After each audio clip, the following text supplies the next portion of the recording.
படம் வந்து யாருக்குமே ஒர்க் அவுட் ஆகல ஆடியன்ஸ் பத்தியில. நாமத்தெல்லாம் சொல்லுவாங்க இந்த கறி வாங்க காசு இல்லாத ஏதோ ஒரு பையன் தான் கருவாட்டை கண்டுபிடிச்சிருக்கணும் அப்படின்னு. எல்லாருமே வந்து பாத்தீங்கன்னா படத்தை மிக்ஸ் ரிவ்யூ தான் பண்றாங்க.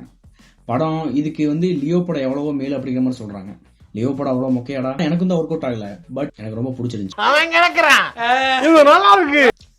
படத்துல வந்து பாத்தீங்கன்னா எக்கச்சக்க லூப் ஹோல்ஸ் இருக்கு, அதாவது லாஜிக் மிஸ்டேக்ஸ் இருக்கு. ஆனா அதெல்லாம் வந்து பாத்தீங்கன்னா அடைக்கிறதுக்காக நிறைய விஷயங்களை வந்து பாத்தீங்கன்னா சொல்லியிருப்பாரு புலகேஷ் இதுல வந்து. ஆனா அது எதுவுமே சரியா ஒர்க் அவுட் ஆகல. அதனால வந்து பாத்தீங்கன்னா படம் வந்து ஒரு டிபிக்கல் லோக்கி படம் மாதிரி இல்ல. சோ இந்த படம் தூக்கி நிறுத்தது ஒன்னு ரஜினி சார், இன்னொரு பக்கம் வந்து பாத்தீங்கன்னா சௌபின் சக்கீர், இவங்க 2 பேர் தான் வந்து பாத்தீங்கன்னா இந்த படத்தை பயங்கரமாக தூக்கி நிறுத்திருக்காங்க. சோ ஆனா இந்த படத்துல இருக்கக்கூடிய இந்த ட்விஸ்ட் எல்லாம் இல்லாம ஒரு லீனியரா போயிருந்துச்சு அப்படின்னா படம் வந்து பாத்தீங்கன்னா மொக்கையா தான் இருந்திருக்கு நம்ம சொல்லலாம்.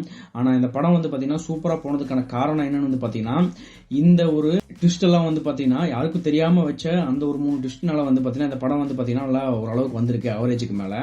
சோ மத்தபடி ஒர்க் அவுட் ஆகாத காரணம் வந்து பாத்தீங்கன்னா நாகார்ஜுனா அப்புறம் வந்து ஆமீர் கான். இந்த படத்துல அந்த ஒரு வில்லன் கேரக்டருக்கு வந்து நாகார்ஜுனா நடிக்கணுங்கிறது எல்லாமே கேமியோக்கு ஆமீர் கான் வந்து ஹெலிகாப்டர்ல வந்து இறங்கி இவ்வளவு மொக்க பண்ணிட்டு போகணுங்கிறது இல்ல.